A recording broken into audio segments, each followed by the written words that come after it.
എൻ്റെ കവിതയുടെ പേര് ഭയം എന്ന ആത്മസമർപ്പണം. ഭയം എന്ന ആത്മസമർപ്പണം എഴുതാൻ കാരണം ആത്മാവിനെ സമർപ്പിക്കുക, അതായത് ആത്മഹത്യ എന്നുദ്ദേശിച്ചാണ്. ഇന്നൊരുപാട് അമ്മമാരും കുഞ്ഞുങ്ങളും എന്തിന് വൃദ്ധകൾ വരെ പീഡിപ്പിക്കപ്പെടുന്നു. ചിലരെല്ലാം മറച്ചു പിടിച്ച് ജീവിക്കുന്നു, മറ്റു ചിലർ ജീവിതം അവസാനിപ്പിക്കുന്നു. നീതി കിട്ടുമെന്ന് വിശ്വസിക്കുന്ന ഈ സമൂഹം തന്നെ ഇവരെ ഒറ്റപ്പെടുത്തുകയും ചെയ്യും. അങ്ങനെ കാമവെറിയൻ്റെ കയ്യിൽ നിന്നോടി മരണത്തിലേക്ക് പോയ ഒരു കുട്ടിയെക്കുറിച്ചാണ് എൻ്റെ കവിത. രാത്രികളിൽ എന്നെ പേടിപ്പെടുത്തുന്ന ഭയാനകമാം കാഴ്ചകളിൽ നിന്നു ഞാൻ ഓടിയൊളിക്കുമ്പോൾ എൻ ശ്വാസം നിലച്ചു പോകുമീ നിമിഷം. ആർത്തിയോടെ എൻ ദേഹം കൊത്തിവലിക്കാൻ കാത്തിരിക്കുന്ന കഴുകന്മാർ ചുറ്റിനും പാറിപ്പറന്നിടുമ്പോൾ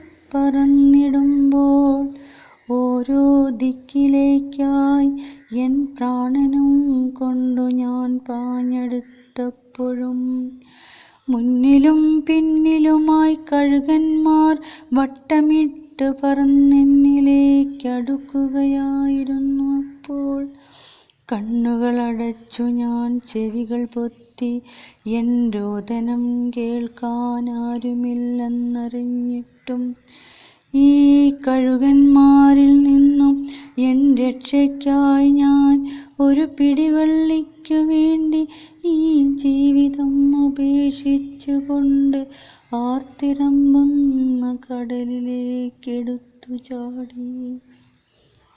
ആ നിമിഷം ഞാൻ എൻ്റെ ഭയങ്ങളൊക്കെയും മറന്നു. ചുറ്റിനും പാറിപ്പറന്ന കഴുകന്മാരുമടങ്ങി കൊത്തിവലിക്കാൻ എൻ ദേഹം കിട്ടാതെ നിരാശരായി മടങ്ങുന്ന കഴുകന്മാരും ആർത്തിരമ്പുന്ന തിരമാലകളും എന്നെയും കൊണ്ടാഴക്കടലിലേക്ക് ഒഴുകിയിടവേ എൻ സ്വപ്നങ്ങളെല്ലാം അവിടെ അവസാനിച്ചിട്ടും ഇന്നുമെൻ ആത്മാവിന് ശാന്തി കിട്ടാതെ എൻ്റെ തേങ്ങലുകൾ ആ കടലിനോളങ്ങളിലെന്നും ഒഴുകി നടക്കുന്നു.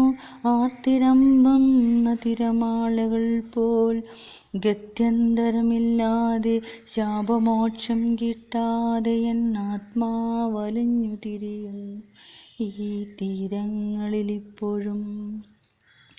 എങ്കിലും ഇന്നും തുടർക്കഥയായി മാറുന്നു ഓരോ പെണ്ണിൻ്റെയും കണ്ണുനീർ തുള്ളികളിപ്പോഴും.